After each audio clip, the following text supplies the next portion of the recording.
So you see, the premise behind this documentary is we're probing the development of various art critics to find out what happened, what went wrong in early childhood to make them that way. We have this little fella here, David Berger. Right now he's out of town in Washington, D.C., talking to Clinton's people about the new cabinet post of Critic Laureate. Here we can examine what it was that led to his criticality.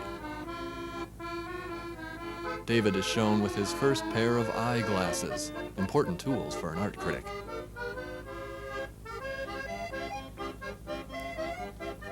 Oh, snatched away, an early, bitter disappointment for Berger, the critic.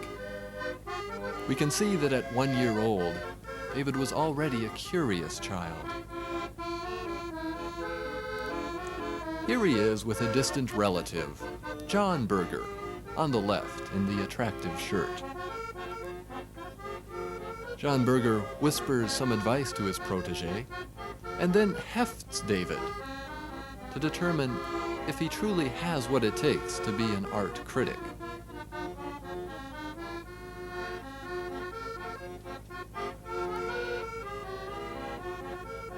Here's David with his parents, that dedicated coterie of followers who cater to his every whim and value his opinions in matters artistic and otherwise. You can see that young David has already learned to manipulate the media, focusing in on the camera, making himself the center of attention.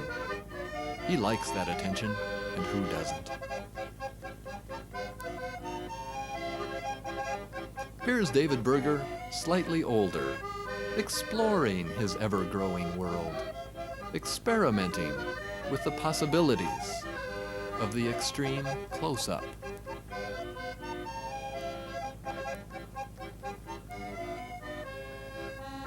Here we witness the emergence of David's fascination with agriculture and the fertility motif that would later emerge in his writing.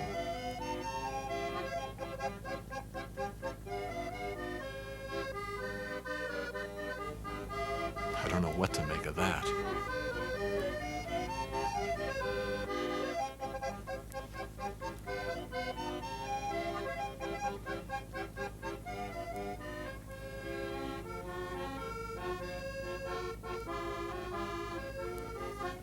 Now this is a crucial event in the development of David Berger, critic. This is the time he tore all of his cousin's finger paintings down off the refrigerator, took them out in the yard and burned them, set fire to every one. He stoked the inferno with leaves and, some say, the American flag. That's when his family knew that David Berger would be an art critic. I don't think his cousin ever recovered from the incident. Here the Bergers are on an Eisenhower-era family outing. Off to the sea. Yes, the sea, to spend a quiet afternoon running weapons to revolutionaries on the scenic island of Cuba. Fidel, is that you? Habla el león. Todo está listo y estamos con el chico David. Nos vemos pronto, compa. Why, there's a good idea. Lift the windshield. Salt air, a few insects in the teeth, nothing like the seafaring life. And why not put young David at the helm? Upsy daisy. There are those all-important glasses to protect his vision. Those eyeballs, of course, are bread and butter for an art critic. That's the meal ticket. Got to preserve that vision. All went well for the family, seated comfortably on crates of grenade launchers and dynamite, until they ran short of food. David, characteristically, sprang to the rescue. Berger was to write many years later, "Give a man a fish, and you feed him for an hour.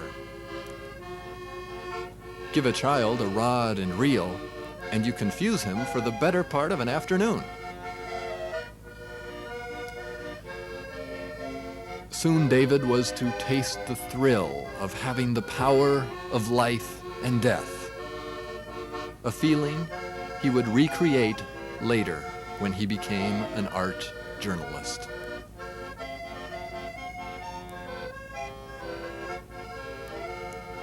What's this? It looks like something's on the hook. Oh, they're hauling one in. Yes, that's a keeper. What a beauty. And what a nice feeling. The symbolism of this sequence speaks for itself. If the larger fish represents the role of the critic in the art world, that one there must be the artist.